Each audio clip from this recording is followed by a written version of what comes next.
The IMG Roadmap is the only podcast dedicated to coaching international medical graduates in success blueprints for this unique pathway. I am Dr. Nina Loom, your host, a previous IMG turned hospital medicine physician, healthcare administrator, speaker, and coach. I empower, encourage, and equip you with actionable steps that you can take towards the residency position of your dreams. Hey guys, welcome to another episode of the IMG Roadmap podcast. Today's guest is a general surgery resident. Her name is Dr. Okoye. Welcome to the show, Dr. Okoye. How are you? I'm good, thank you. How are you? Doing great. It's my pleasure to have you on. So can you tell us a little bit about yourself? My name is Amara Okoye. I'm a Nigerian Canadian. I was actually born in Nigeria. I moved to Canada when I was 16 years old. Finished high school in Canada, undergrad in Canada. Then I went to Ross University, then in Dominica for medical school. Before going to medical school, I kind of knew I wanted to do surgery, but I wasn't really exposed to it. But in medical school, I made that decision pretty much in my first semester. So I pretty much tailored everything I did towards trying to get into surgery. Right now, currently, I'm at SUNY Upstate Medical University. I'm a PGY1 general surgery. I have 4 siblings. I think things about me outside of medicine. I have 4 siblings. I'm very close to my family. I think that's what keeps me grounded. Yeah, that's amazing. I think everybody you need some kind of outlet, right? Because medicine gets so busy and sometimes we undermine like ourselves outside of medicine. Like we're a whole person beyond the medical pathway. So thanks for including that on there.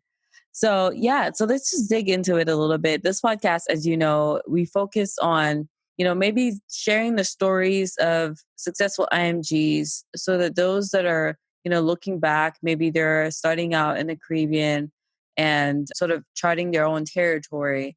And so we like to ask questions about your journey so we can learn from it. So are you ready for some rapid fire questions? Yep. Okay. So can you tell us a little bit more about maybe studying for steps, knowing full well that you were aiming for surgery? What was that process like for you? For me, the process was, I remember in first semester, a friend of mine told me in anatomy lab, after I told her I wanted to do surgery, she looked at me and she was like, you have to get a 250 on the step. To be honest, I did not know what the step was. This was first semester of medical school. I had no idea what she was talking about. I'm Canadian. We don't have the step in Canada. So I went home that day, I looked into it, and, it was just pretty much trying to read about people who had a 250 and what they did. And I just decided to settle for short-term goals. And those short-term goals for me were doing well in my semesters in medical school. And I think that was the most important thing that I ever did to study for step 1, was taking every semester and trying to learn the material as well as I could. Because come step 1, you didn't have time that's not the time to relearn new material. It's just the time to quickly review and, go through questions and know how to take standardized exams. So for me, I would definitely say it's learning every semester, setting short-term goals like, I want to get a 90 in this exam. I want to get a 90 in that exam. Just those short-term goals and working towards them is what eventually leads to the success and your big goal of like step 1. Absolutely. I mean, you just hit a nail on the head with that point that you made, because it's a hot topic I get a lot in one of my courses that I offer with the IMG Roadmap course, where sometimes students ask me, hey, how do I study for USMLE? And they're just starting out medical school. And I usually tell them, you have to first learn the concept as a student, because USMLE prep is a review season. It's not learning, like you said. And it's amazing to me how maybe sometimes we lose focus and say we start using like a review book on day 1. Like you can't be reviewing something you haven't studied. So I really like that you pointed that out. Right. I like that you pointed that out because that's a strong point. It's sort of a pet peeve of mine, like seeing students study from review books when review books are meant to be reviewed, meaning you've already studied the concept and you're coming back around for a second pass. Exactly. Yeah. So definitely. And obviously how that affected you, like it sounds like that was a cumulative effect for you, because then, hey, I'm going to get a 90 on anatomy and physio and, and you work your way up into that first 2 years of medical school being complete and then having to study for the boards. So can you tell us a little bit, so many I just want to know they have the same goals, like they want to match into general surgery or other surgical specialties. Can you give us a little bit of the rundown of requirements, scores, what other things that makes the application good enough for IMGs? I think being an IMG, you have to stand out. Of course, there are those programs that would not interview an IMG, but there are a lot of programs that will give you the opportunity. So for me, I had to look at what, as an IMG, what about me stands out to the typical American applicants. And for me, I had to realize that my scores were going to get me at least an interview. That's why I started working on the scores. As a medical student, I needed to do well on step one. I needed to score at a certain percentile to have someone even take a look at my application. Because I'm not just an IMG, I'm also Canadian. So I wasn't even an American citizen. I needed a visa. And I think that's very important. Also, during your rotations, like just showing up and putting in your best work, being vocal that you want to do surgery so that your attendings know that's what you want to do. And, pretty much know you're going to be asking them for a solid letter. I think that also goes a long way. If you're able to do rotation at known places where your letter writer might be a well-known surgeon also helps. And I would also say as an IMG, the prelim route is also a good route to go. I didn't go that route, but I've seen, if you think there are things there are weaknesses in your application, like scores, you cannot change your scores or letters and you don't think they're as strong. I do think the prelim route is an opportunity to show yourself. As long as you go to a program who actually gives good opportunities to their prelim and has a track record of taking their prelims in, I do think it's a year worth sacrificing for what you actually want to do. Right. And for those who are listening who may not be familiar with, say, the prelim route versus what you're in, which is a categorical route, do you want to share a little bit about that? Yeah, prelim is pretty much a 1 year contract. It can be in internal medicine, transitional year, or general surgery, meaning you have to go back into the match. You have to apply come September of that year. Again, categorical for general surgery is 5 to 7 years. So it is a contract that guarantees you training that you're going to advance into every year. It guarantees you a sport throughout the 5 years that you're going to graduate. As long as you meet the requirements, you're going to keep advancing and eventually graduate. But with the prelim year, it's just a 1 year contract. You have to go back into the match. Right. So can you explain a little bit, because you mentioned general surgery is 5 to 7 years. It's going to be a pressing question. Other people are going to they'll want to know the answer to is when is it a 5 year course and when is it a 7 year course? It's 5 years of surgical training, and it becomes 7 if you decide to go to a lab or take 2 years off to do just pure research. So a lot of the programs are either straight 7 years. A lot of the university programs right now are actually 7 years, where you have to take 2 years mandatory research. My program is like a hybrid. You have the choice to take the 2 years, but it's not compulsory. Right. That's good to know. So, talking about research, a lot of applicants want to know how much research is needed to make your application competitive. And is it a hard stop requirement for them to have research as students or research experience as students in order to be accepted into general surgery programs? So, what are your thoughts on that? I don't think it's a hard stop. Research never hurts you, it's only going to benefit you. So if you do have that opportunity, I think it's definitely something worth getting into. But again, you don't want to do something that you have no interest in just to say you're doing research. You want to make sure you have an interest in it. And also where it comes in is where you're applying to. If you're applying to a highly academic program that is a 7 year program, for example, they would prefer if you have research. And I do think most of the residents in those programs have prior research. If you're applying to a community program that does not have the research requirement, they usually don't have a hard stop research requirement. So even if you have no publications, like I have no publications, zero. And I had no problems getting interviews and matching, because it's just, I think research helps. If you have some weaknesses in the application, it's only going to help make it look better. It's never going to hurt you. So it's not an opportunity to run away from, but it's not a hard stop. It's not a reason not to apply to something just because you have no publications. Right, right. Thanks for sharing that. So, on the show, most of our listeners want to know sort of your exact story. Like we thrive off of learning what worked for you. And we know that everybody's path is different. We know everybody has a different, set of conditions and variables. But They want to know, what did your application look like? How many letters did you get from surgeons? Where did you find these letter writers? What was your personal statement like? How many programs do you apply into? Can you just walk us through a little bit of your ERAS preparation? Mhm. I'll start with the application. I did a lot of research. It took me months to actually go through. I use Frida, the app, where I would just go filter general surgery and visa. I would just put the J1 visa.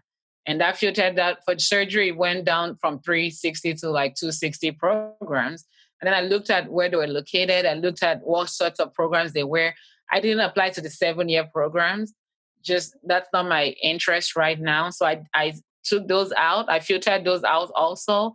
And that took them down to about 200 programs that were straight 5 years, or the opportunity to do 7 if you change your mind.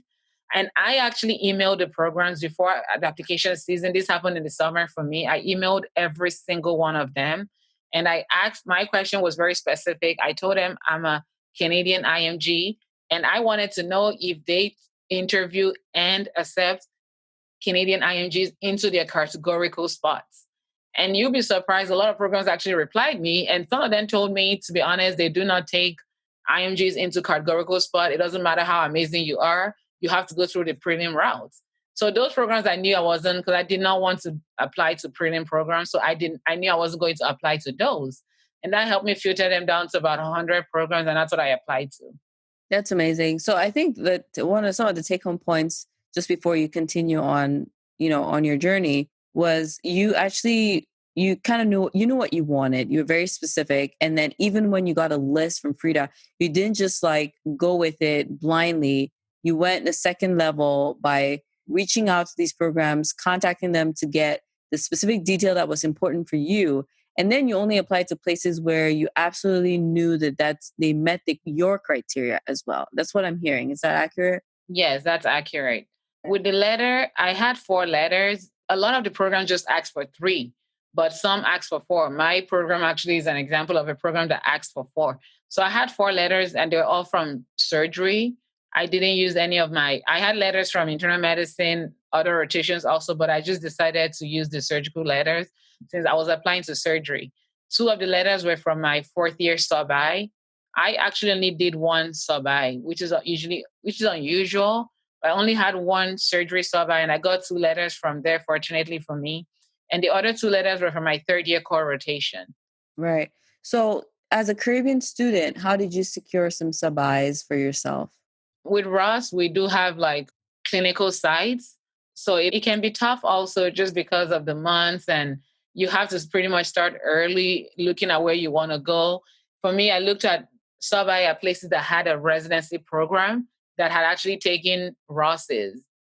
And, I ended up going to St. Agnes in Baltimore. That's where I did my sub-I. So it's just pretty much emailing the school and being on top of it. The day the application opened up, I was on the computer applying to make sure I get my first choice at the month that I needed it.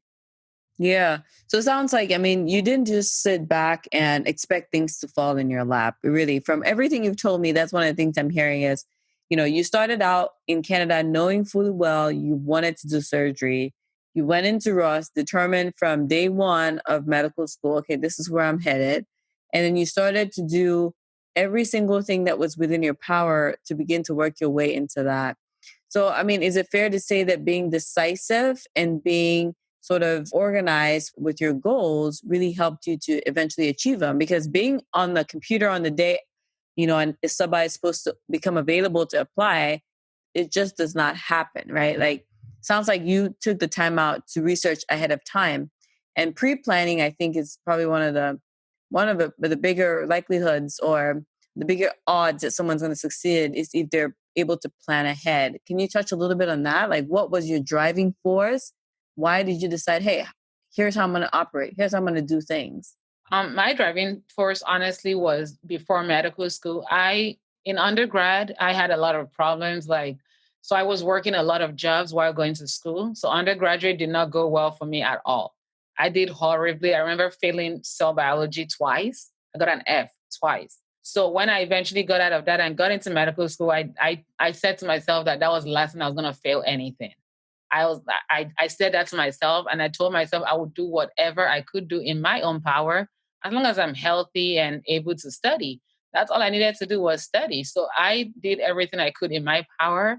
And some days in medical school, I would time myself, it would be 12 to 16 hours of just sitting down and studying, with breaks, but I would study for that long because I just felt like I remember what failure felt like to me, how bad I felt. That feeling would stay for a long time with me. And I just didn't want to feel like that ever again in my life. And that doesn't mean that you don't fail at things, but it's just failing knowing that I put everything in felt differently from when I failed in undergrad, knowing that I didn't actually put in work. I felt horrible because I felt like I had all this time and I just didn't do the work that I needed to do. So when I got into medical school, I told myself that I do need to be disciplined. So I just never wanted to feel that feeling of failure ever again. So I would definitely say for me, that was my driving force was my past failures. And also I'll be completely honest, medical school was a lot of money. And when I looked at how much I was paying, I knew I had no choice but to succeed. I just felt like I did not have that many options. It's not a lot of careers that would pay doctor loans off for me. So I knew I had no choice but to succeed. I think that definitely kept me going. And just, for me, I had, like I said, in undergrad, I was working 3 jobs while going to school. In medical school, I wasn't working. All I had to do was study and my tutoring that the school paid me for. But to me, that wasn't an actual job. So I just felt like if I don't have to work anymore, the only thing I have to do is study. I told myself this is all I've prayed for. I've prayed to get into medical school. So I just couldn't let that opportunity go to waste once again. Right. Definitely. I understand you on, having student loans, and then when you look at those loans, you're like, there's not a whole lot of career paths that would help you repay that. So definitely there's no other option but to study and succeed. Yeah. So, a lot of students want to know, they're interested. They want to know how you performed on the USMLE and how they should target their score ranges for general surgery applications. Can you share a little bit on that? Is that something you want to talk about? Yeah, I don't mind. On the step one, for when I took the step one, I scored in the 95th percentile. And when I took the step two, I scored in the 96th percentile. That was like a 260 and a 270. I do think for general surgery, it ranges based on the program you go to. I think the average for American students are in the 230s. So I would say for an IMG, you want to be in the 240s. And I know people with less scores that also match. So it's not about the scores only. You have to have a whole other application. And like I said, it depends on where you're applying to. You do want to make sure you're applying to places where, their average is not, you don't want to apply to a place the average score of the residents currently at 250 and you have a 210. You're not giving yourself a good chance. But there are programs with averages in the 210s actually for general surgery. So general surgery, I would say that it definitely ranges, but like I tell people, with everything in life, you always want to aim for the highest. If you aim for 17 an exam, you're most likely gonna fail. If you aim for 100, you just might get a 70 anyway. So it's just always better to aim for the highest that you can.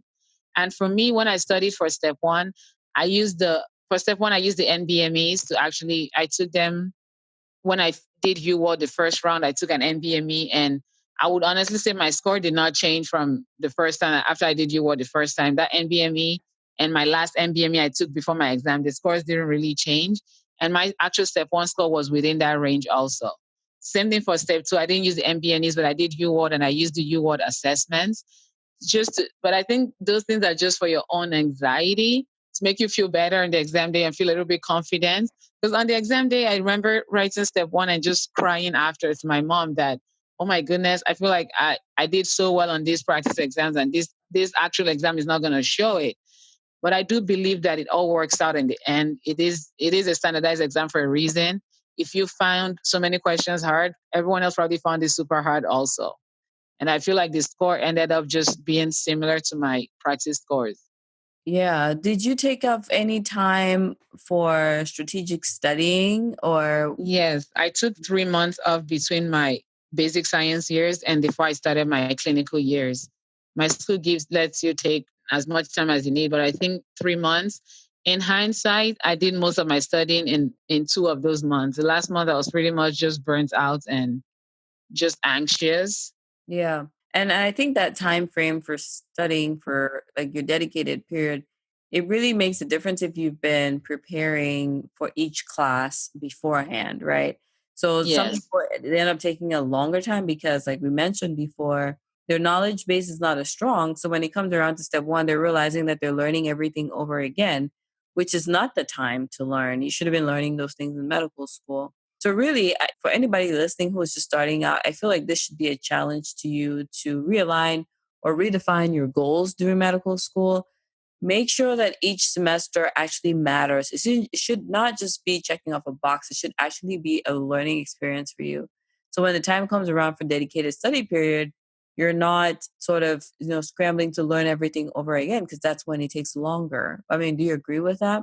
I agree. And I usually even I love to meet first year medical students because then it's not too it's never too late for anyone, but they are really it's almost like an open a white paper and you can just fill in as much as you can. And I tell them from day one, you have to put in your best in every class, even classes you do not care about. I remember when we were back at Ross, a lot of people would say things like, "Oh, this is not relevant." I would honestly tell you on my step one, I had so much information on that exam. They were not even on you. They were just little stuff that I had learned during my basic science years. And I mean, I like to think that those questions are what actually puts you over the edge, like puts you ahead of others sometimes, because it's things that people had never seen, mostly because they're just like those minor details. So I do think if you want to do extremely, exceptionally well on the exam, you do have to do more than the review books. And to me, that means putting in your work in your basic science years. And it's not just because of the step, it's also just for your own knowledge. I think it makes you a better physician if you understand the pathophysiology of what you're talking about now. Honestly, being a resident now, it feels like I always feel like I don't know anything, but I always just, go back to the basic pathophysiology and things makes more sense that way. But if I never put in the work to actually learn those material, then I would never, you can't build on a foundation. If you don't have a foundation, there's nothing to build on. Absolutely. I agree with that 100% because even practicing now as a hospitalist, where just meeting people with so many different pathologies each day, pathophys and understanding anatomy and understanding just the basic tenets of like metabolism really helps to, take care of your patients on a day to day basis because Mhm. sometimes some things would just not make any sense to you and it helps you rule out certain things because you know your pathophysiology and you understand your anatomy and you understand how the body's biochemistry works and it's just you're able to eliminate a lot of possibilities just based off of that. So sometimes studying, I think, has turned into a burden for students when indeed it could be a very pleasurable experience if we look at it from the light of, hey, this is an opportunity for me to learn a lot about the human body in a way that I can use to save somebody else's life. But obviously, anxiety and just the process of being a student and your life depends on it. I feel like that overtakes the enjoyable experience that it could potentially be. That's true. Yeah. I try to enjoy it. Just I really do like medicine and I'm in surgery, but I like all sorts of I like a lot of aspects of medicine. The human body is just fascinating. So I still try to enjoy it when it comes to that and just not I always try not to focus on an exam is coming. And for me that was I studied every day in medical school actually. I think Sundays maybe were my days off, but I would do like a quick review of something. But I try to study every day because consistency is the key. I Right. feel in medicine, the information is just so broad. You're never going to know everything. But I think for me, the repeating the same material over and over again is what helps it stick. Absolutely. Absolutely. And even with, being repetitive in your studying, like there's so many ways to do that. I usually tell students like you can read something in the textbook and then listen to an audio and look at a Mhm. flashcard and then do questions. And really that's just you're recycling that information in so many different ways and it just makes retention a whole lot better. I mean, do you agree? I 100% agree. That's exactly what I do. I read it the first time this way. I read it the second time. I try to find another way, either listen to it or watch a YouTube video, because it's just good to have different perspectives, not just reading the same textbook over and over again. Yeah, absolutely. And so, a lot of students are going to be listening. They'll be like, man, she had, these really great scores to 50 to 60.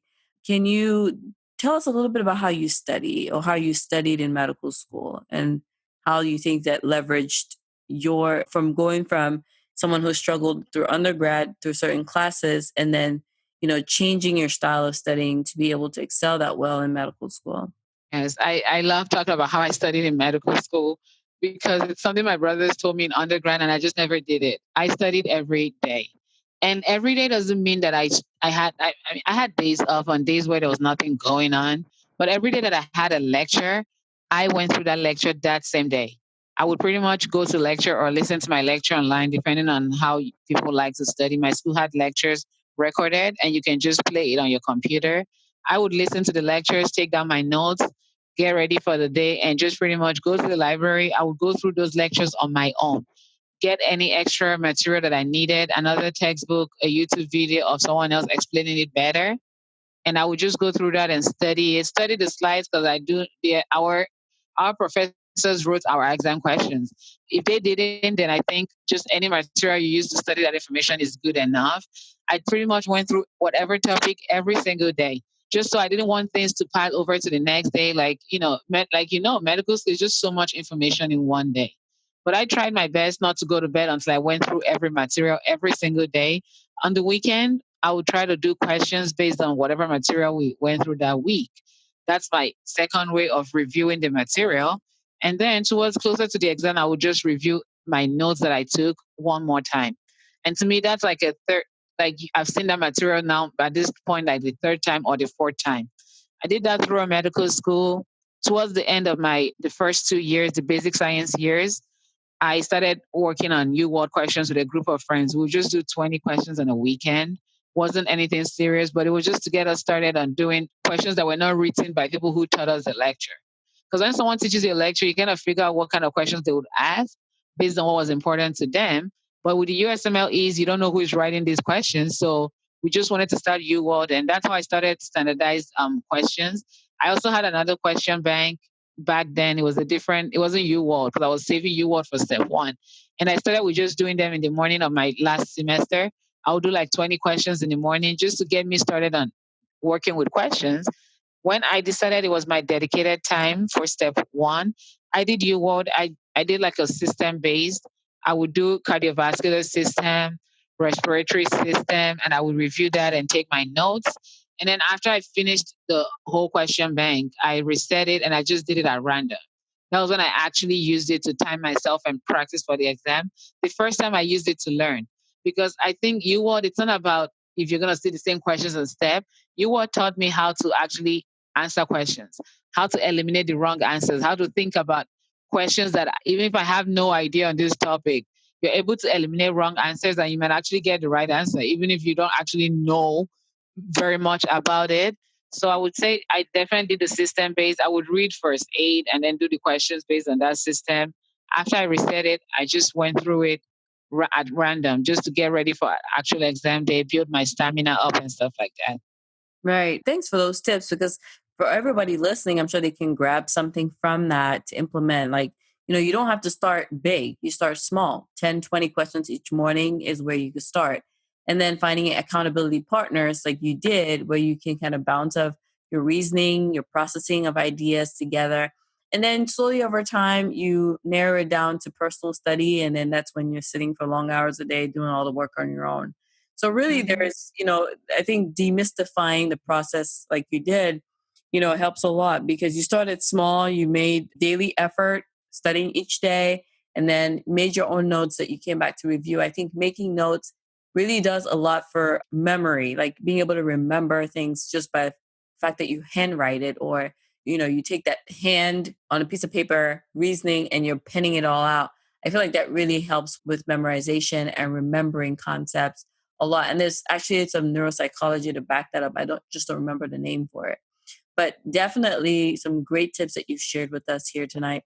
So just some more things before we get off. When I sent you this invite, one of the things at the bottom I usually ask is, what are some challenges that you experienced and how'd you overcome them? And throughout, our interview today, you've kind of touched a little bit on being a visa applicant, being a non-US IMG, going to Caribbean medical school, and then even sort of, having a difficult time in undergrad and not wanting to repeat those mistakes in medical school. But can you give us some final sort of pearls of wisdom that we can hold on to for anybody listening who feels like, man, they have a similar pathway or they can relate with your story and they just don't feel like there's any way out? What would you tell them? I would tell them that there is always a way out. I'm a firm believer that once, as long as I have life, I'm able to breathe, I'm able to do whatever I want to do. I'm not the first person and I'm not going to be the last. Even when I got into medical school, I couldn't get student loans to go to school just because I'm not American. And it's kind of weird in Canada, but I somehow found a way to make it work. When I applied for residency, it's a lot of programs that actually told me that, oh, we used to sponsor J1 visas, but we don't really know what's going on with the current political climate. With every rejection, I just took it as, okay, I'm just going to keep trying. When I didn't hear back from programs, I emailed every single one of them that I applied to, just to, remind them to please take a look at my application. Because to me, I have nothing to lose other than, I have everything to gain and nothing to lose. What at best you're going to tell me no, but I might get a reply. And actually I did get replies and I got interviews from just reaching out to them. So I'll definitely say you keep, with every dream, nothing good comes easy in this world. That's what my dad always told me. Every good thing is hard and you have to keep digging. Just like digging for gold, it's not just on the surface. You have to keep digging. So I do definitely want to tell everyone out there to keep trying. I know it sounds very cliche, but it's true. A lot of successful people have been through a lot of failures. And while you're going through it, sometimes it feels like there's no end to this. Like you can see the light at the end of the tunnel. But there is light at the end of the tunnel, and the only way you wouldn't see that light is if you stop walking. You gotta keep trying your best. As long as you wake up every day, you have life, you're healthy. The best thing you can do with that health is to go after your dreams. And no matter what it takes, if it's studying 20 hours because the information comes to you slower than others, that's fine. You know yourself better than everyone. You put in the work that you need to put in and get what you need to get done. But it's not easy. It's hard work, but you have to be honest with yourself that you're willing to put in the work. Because to me, honestly, it didn't end in medical school. I feel like residency has been harder than everything that I went through in medical school. And I think medical school was hard. And to me, residency is even harder. And I can imagine an attending life doesn't get easier either. So I'll definitely tell everyone out there to know that it doesn't get easier, but I think it gets better. For me, doing better in medical school gave me the motivation that, oh, wow, so this is the key. If I study, I do well. So it just made me happier. And that was what kept me going.